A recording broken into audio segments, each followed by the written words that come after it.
A decisão foi um protesto ao que chamou de resposta desproporcional de Israel aos ataques terroristas que aconteceram em outubro do ano passado. Benjamin Netanyahu subiu ao palco sob aplausos e vaias. O presidente da Assembleia Geral teve que pedir 3 vezes para que a plateia mantivesse a ordem. Só então o premier começou o discurso.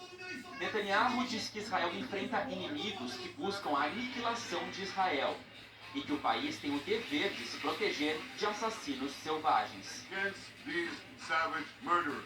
Quando eu falei aqui no ano passado, um acordo entre a Arábia Saudita e Israel parecia mais próximo do que nunca. Mas então veio a maldição de 7 de outubro. Milhares de terroristas do Hamas, apoiados pelo Irã, invadiram Israel da faixa de Gaza e cometeram atrocidades inimagináveis. Eles assassinaram selvagemente 1.200 pessoas. Eles estupraram e mutilaram mulheres. Eles decapitaram homens. Eles queimaram bebês vivos. Eles queimaram famílias inteiras vivas. Bebês, crianças, pais, avós e cenas que lembram o Holocausto nazista, declarou Netanyahu. O primeiro-ministro lembrou que o grupo terrorista Hamas sequestrou mais de 250 pessoas. Dezenas ainda estão em cativeiro na faixa de Gaza. Familiares de reféns estavam presentes na plateia. Quero garantir a vocês que não descansaremos até que os demais reféns sejam trazidos para casa, afirmou o premier. O primeiro-ministro israelense declarou que a guerra pode acabar agora.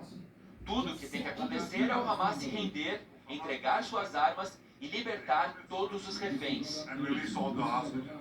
Netanyahu afirmou ainda que não quer reocupar Gaza depois da guerra. Segundo ele, o território deverá ser desmilitarizado. O premier se opôs a qualquer governo controlado pelo Hamas e disse que apoia uma administração civil comprometida com a coexistência pacífica. Netanyahu destacou que, além da guerra contra o Hamas em Gaza, Israel precisa se defender do Irã e de grupos armados financiados pelo regime iraniano. Ele disse: em abril, pela primeira vez, o Irã atacou Israel diretamente no seu próprio território, disparando 300 drones e mísseis contra nós. Tem uma mensagem para os tiranos de Teherã: se vocês nos atacarem, nós atacaremos vocês. Não há lugar no Irã que Israel não possa alcançar, e isso vale para todo o Oriente Médio. Sobre o conflito com o Hezbollah no Líbano, Netanyahu afirmou que o grupo extremista disparou mais de 8.000 foguetes contra Israel desde outubro do ano passado. Ele se dirigiu diretamente ao povo libanês. Não estamos em guerra com vocês, estamos em guerra com o Hezbollah, que sequestrou seu país e ameaça destruir o nosso. Netanyahu disse que não vai tolerar um exército terrorista perto da fronteira norte de Israel e enfatizou: enquanto o Hezbollah escolher o caminho da guerra, Israel não tem escolha, e Israel tem todo o direito de eliminar essa ameaça e levar nossos cidadãos de volta para casa em segurança. E é exatamente isso que estamos fazendo.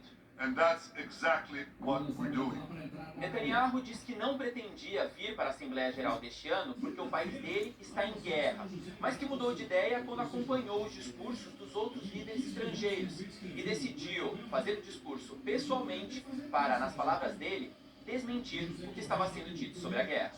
No Conselho de Segurança, o secretário-geral da ONU, Antônio Guterres, disse que a chave para a paz no Oriente Médio é uma solução política.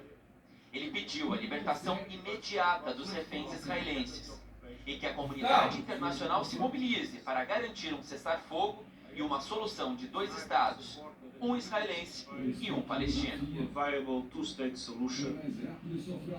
Cerca de 1h30 depois do discurso de Benjamin Netanyahu na ONU, as Forças Armadas israelenses fizeram um maior ataque aéreo à capital do Líbano desde o início do conflito contra o Hezbollah.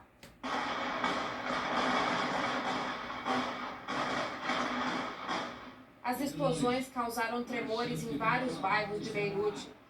Depois dos estrondos, os gritos.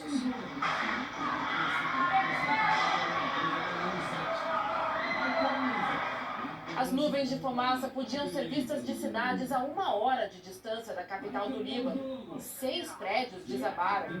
Equipes de resgate devem virar à noite em busca de sobreviventes. Socorristas retiraram dos escombros 2 crianças com vida. O Ministério da Saúde libanês fez um levantamento preliminar e informou que 6 pessoas morreram e 91 ficaram feridas. As Forças Armadas de Israel declararam que o alvo do ataque era o quartel-general do Hezbollah em Beirute. Segundo os militares, o centro de comando ficava escondido no subsolo dos prédios residenciais. O ataque ocorreu no bairro de Darié, um reduto conhecido do Hezbollah na cidade. Fontes do governo israelense falaram para jornais, sob condição de anonimato, que o objetivo do bombardeio era eliminar o chefe do grupo extremista Hassan Nasrallah. Integrantes do Hezbollah disseram à imprensa internacional que ele sobreviveu, mas segundo autoridades de Israel, ainda não está claro o que aconteceu com ele. Nasrallah assumiu o comando do Hezbollah em 1992, depois que o chefe anterior do grupo morreu num ataque aéreo israelense. O Hezbollah afirmou que não há nenhuma verdade e nenhuma declaração sobre o bombardeio de hoje. Este foi o maior ataque israelense contra Beirute em quase 1 ano de conflito com o Hezbollah. A ONU disse que está alarmada com os bombardeios no subúrbio no sul da capital do Líbano. O representante israelense nas Nações Unidas afirmou que o alvo da operação era uma reunião de pessoas más que planejavam ataques contra Israel. O gabinete do primeiro-ministro Benjamin Netanyahu divulgou uma foto dele autorizando o bombardeio em Beirute. Netanyahu estava em Nova York para a Assembleia Geral da ONU. Ele antecipou a volta para Israel depois do ataque. O primeiro-ministro do Líbano, Najib Mikati, declarou que o bombardeio mostra que Israel não se importa com os acordos globais para o cessar-fogo. O presidente americano Joe Biden declarou que não recebeu nenhum aviso antecipado sobre o ataque.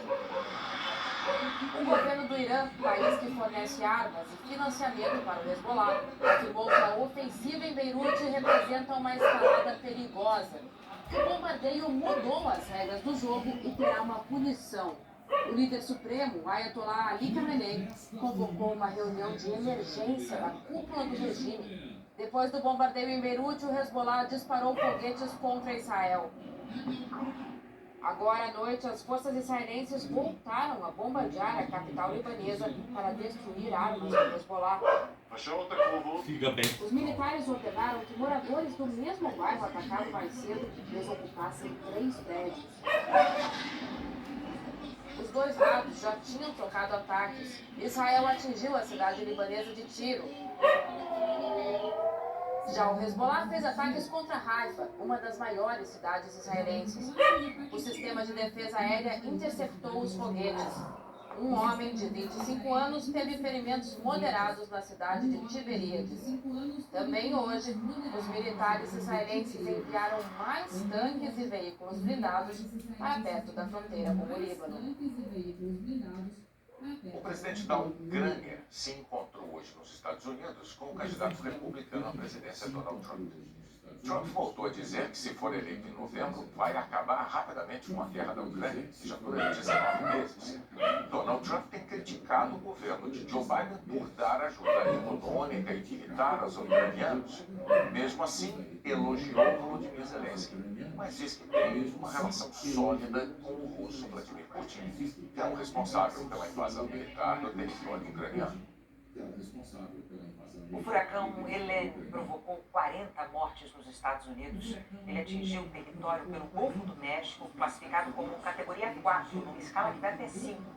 4 milhões de imóveis ficaram sem energia nos estados da Flórida, da Geórgia e das Carolinas do Norte e do Sul. O Helene perdeu força ao longo do dia e segue para o norte como tempestade tropical. No Brasil, os incêndios fizeram mais uma vítima. Bombeiros de São Paulo encontraram o corpo de Marcos Roberto Isidoro. Marcos Roberto Isidoro, ele era funcionário de uma fazenda em Neves Paulista e tentava salvar o rebanho do fogo. Vamos ver como fica o tempo nesse fim de semana. Oi, Eliana, boa noite para você. Boa noite, Renata.